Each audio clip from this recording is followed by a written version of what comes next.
Welcome back to the Turf District for episode 85 of the Eskimo Empire podcast. I know a great number of you are busy watching the other sport that plays in this town, and we'll talk about that in a minute. But for those of you that had the time and can join us here, we very much appreciate it.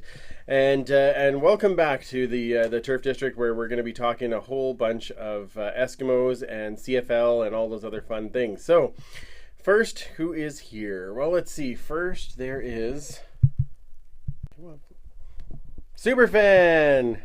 Spirit fingers? Ooh, jazz. Hang on.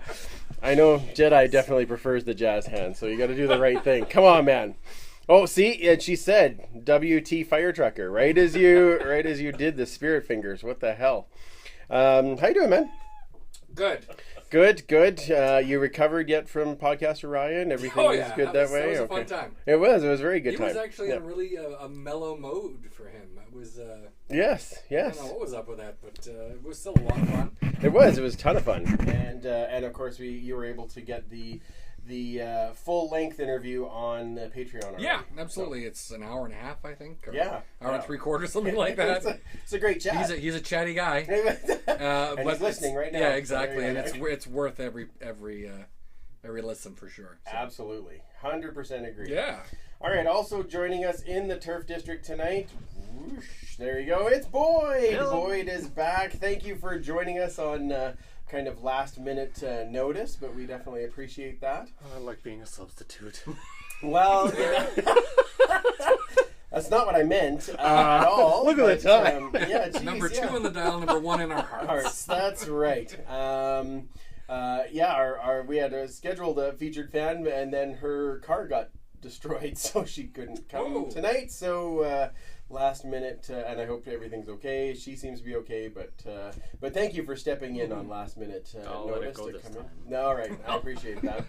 I mean, you get to smell the prickly pear. That in itself is that just sounds bad. Worth it. Cold gin time again. I didn't say hammer in the pan. Okay.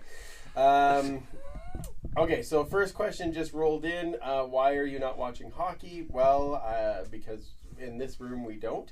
Well, we do sometimes, but not very often.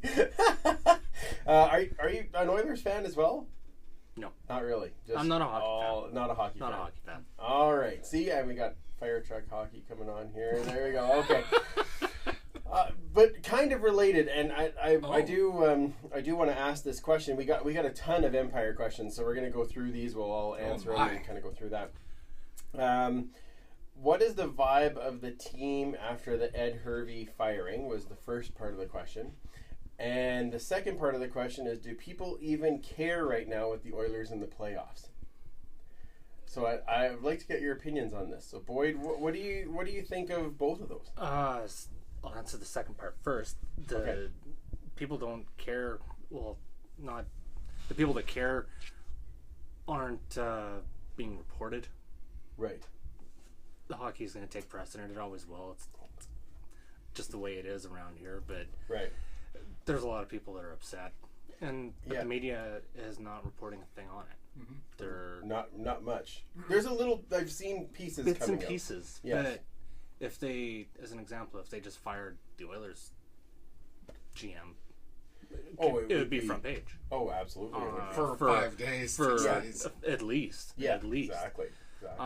As far as vibe from the team, just word around the campfire that I've got, everybody's keeping pretty quiet about it. Mm-hmm. Yeah. They're not saying much. Yeah. One thing that came out this week, and I do want to talk about a bit more on the podcast, but Moss did his first Edmonton Journal kind of interview post that, and said that he's contacted most of the players to try and maintain what they already had. Does that kind of make sense? Does that sound? Yeah, the contracts are signed. Like they're not going anywhere. There's still some free agents, but anything that they would have had done, the only thing that's going to be important is the draft. Right. That plan's got to be in place. They have that plan in place already. Yeah. And with Canadians, it's got to be Rob Ralph is the boss there, right? So. Yeah. He's still there. You don't seem terribly happy about that. I got in there just to wait. Oh, yeah. I didn't say nothing. Okay, all right. I just, I like to stir the pot. I was undrafted. I was being. There we go. Okay, yeah, you win. All right. Superfan, your thoughts? Well, I'm the conspiracy theorist in me. Hang on. Oh, I spun it around on me. Nobody wants to see that while you're answering. Okay, go ahead. That's fine. Yeah. Part of the conspiracy theorist in me wonders if, they've been talking about how they had thought about releasing Herbie back in January. Right. Did they wait till the 7th of April, just as we're about to go into the playoffs, the first time for 11 years in Edmonton? Because they guarantee they could make that news. It'll blow up for, the day, and then it's forgotten. And then it's gone. Yeah. At least as far as the sports media is concerned. It was only, 5 days before the first round of the playoffs started. So exactly. Enough to get a little bit of news in, but then... And then it's all shut right down. Exactly. As for the players, I think they're just circling the wagons. I think Moss has all brought them in and say, listen, let's just... Don't talk about anything else. We can talk about it internally, but don't bring it outside and cause a distraction. Yeah. So I think that's the main plan. Moss talked to the media on behalf of all the team. Yeah. That's the official statement, and no one's going to really talk about it. I don't know if the media has even asked any of the players at this point. Okay. We've had some players that obviously came because of Herbie. Right. Whether it's his reputation or the relationship they already had with him or because of their opinion of him. Yeah. But at this point, I think Moss has assured them that they're not going anywhere at this point. So yeah. And neither is he. He got the vote of confidence from... Well, his contract's guaranteed, though, right? He's good until the end of 2018, so 2 more years. Exactly. Whereas a player, it's on a paper, you can rip that up and it's gone. It could be gone. Yeah, exactly. And but it's still good to get the vote of confidence. Right, absolutely. So, yeah, okay. This is a funny question. I just want to hear... I just want to see the answer here. I'll come back to you in a second, Boyd. Ferlin from Piffles. That first one was from Alex, actually, from Piffles. And then this other one from Ferlin. So, straight up trade James Franklin for Jeremy O'Day. Not a chance. No, thank you. Good Lord. Okay, good. Okay, I just wanted to dignify that with a response. Exactly. And I got to flip this around so that when he watch it, he can see it. Shut your mouth, Ferlin. That is not happening. Shut your dirty mouth. Okay, back we go to Boyd. Okay. Other question. How is Shakir Bell still a free agent? That's I wonder that myself.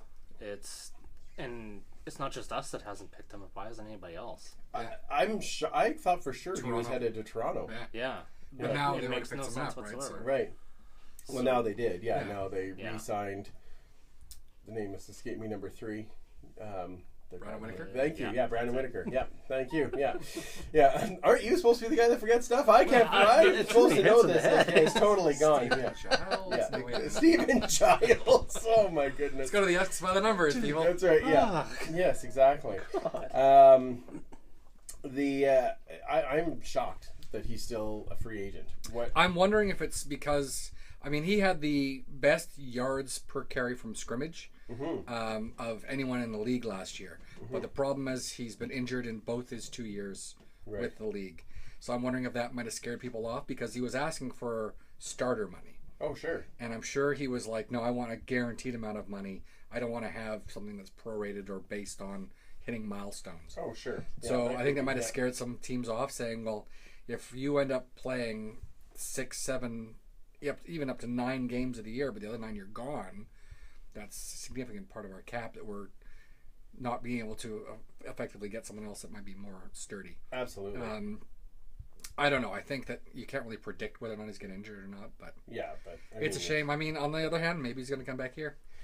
Maybe he'll exhaust his opportunities and say, listen, I'll be willing, because I know the playbook. Yeah. I'm willing to, again, platoon with Blanco. With John White. Yeah, exactly. I'd have no problem with that. We have Trayvon Van, who did work with Moss a couple years ago. Yeah. But we have Kendall Lawrence. Yeah. So there's a couple of different options. Yeah. Kendall's more of a backup though, just in case something happens. Yeah. If White did get hurt again, you'd want to go with someone that has probably a similar style. So. Yeah. Exactly. Yeah. All right, let's slide back over to Boyd again. Next question came from came from Jerry Cooper. From Chris, or Papa Duck as we lovingly call him. Do you forecast a significant change in the works as far as player personnel is concerned with a new GM on the way?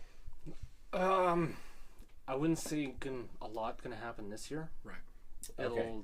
They'll try to keep after. it as much as they can this year, and then see what happens next year. Because I think a lot of next off season is going to depend on attendance. Yes. Golly, I hope. Stir that But pot. you know what though? We talked about this a little bit last week, right? If you're going to be the person that pulls the trigger on the firing, then the part that is the problem better improve. Yeah. Mm-hmm. Is that fair to say? Yeah. Yeah. And I don't think it's going to. I hate to say that, but Okay. Well, it didn't improve after a Grey Cup win. yeah. After Okay, a season but- we went 10-8. But now to be fair, and I think I talked about this when I was on the Candid Frank Live, in that we got to celebrate that Grey Cup for about absolutely. 5 days. That Before was it. Jones was officially Right, out to and if we had that other been place. able to actually celebrate and the coaching staff had stayed and all those types of things, I think that would have actually improved the attendance. Possibly. I think that did affect the attendance coming at post Grey Cup. I think a lot of the attendance issues as well is look at the price of oil these days. The last couple of years, That's right? definitely People part are of it. saying, No. I don't have as much money, so I can only spend it on certain things. And for whatever reason, they're not putting it into football. That's one possibility. There's obviously lots of different things that could be affecting it. I don't think having Ed Hervey not allow somebody into a locker room had people go, I'm not going to a game. No, that's very And true. that ultimately is what they said. You know, that's they got the media not on his side or the team's side because of it. Right. The media's going to sell papers. And if people want to read about football, they'll make it work. This is true. And you kind of earned that. You don't think that the I don't think the economy downturn has- makes any difference? No. Okay. Just the amount of, look at the amount of paraphernalia we saw, like people wearing merchandise. Yeah. Huge difference over Yeah. the last year compared to the last 10. Others are still sold out. Yep, that's And true. they're- Yeah, a lot more and they're than- way more expensive. I agree. Yeah. It's like one game for the Oilers is But granted, all 3 they're- hour seats for they're- the season. 20,000 seats. They're sold out is half of what our And it's regular mostly turnout corporate is, too, right? right? There's a lot of corporate there. Yeah. Granted, It would have to be. But- We would need to get better corporate here. So Yes. you get the average people going to one game is the same as our season seats. Season seat, exactly. And Yeah. it's not like we're sitting way up high. We're No. good seats. So it's, and just the amount of, you see lots of new vehicles out there. You see people still buying houses. The economy isn't, like, it's not as good as it was. Don't get me wrong, Right. but I'm not it's hitching not a $100 wagon a to barrel for oil. No. It's, Yeah, no. Yeah. but it's still. All right, let's. I know there were so many here, but I do want to ask about this one from Joe Pritchard. How much do you think Hervey's contract situation, so 1 year left, no agreement in sight, played into the move of him being let go? I don't think he had a dollar figure on his ego Okay. on roads. That he's like, oh no, get rid of him. I don't care what it costs. Okay. It was a matter of, am I going to get bullied around and have someone not listen to me even though he knows what he's talking about, or am I going to have to puff up my chest and get rid of somebody and pay for it? Okay.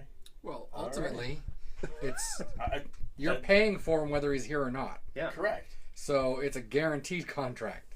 So if Yeah. we were to pull in a new GM, that GM is probably more expensive than Ed Hervey when you factor in the fact that we also had sure. Hervey for that role. Sure. Yeah.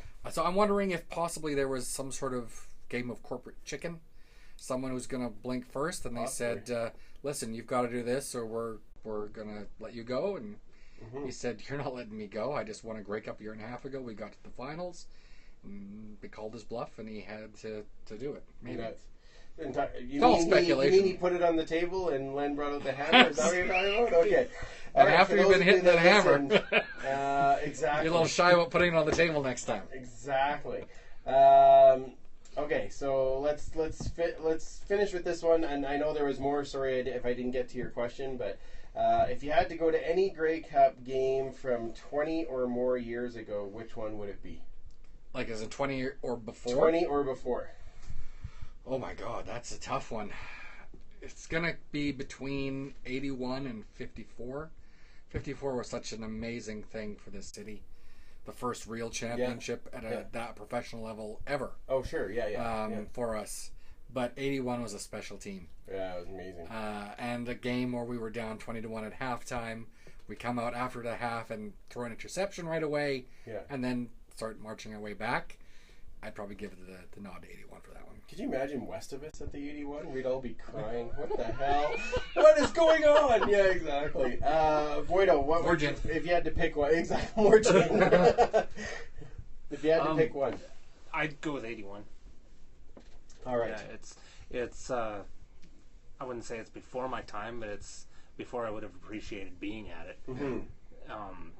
But like we were talking before, it's up to 20 odd years ago I'd been to everyone anyways. Yeah. Since then, so it's one that I hadn't seen live, and it would have been unreal. Yeah, absolutely. Exactly.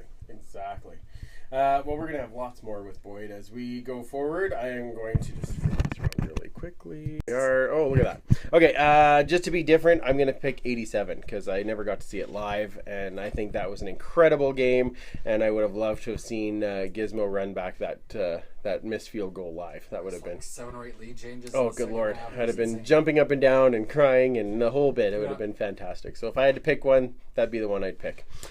So thank you to everyone that sent in their questions. And like I said, I'm sorry if I didn't get to your question. There was way more than I expected, but definitely send more when we do this again, which should be in a couple of weeks.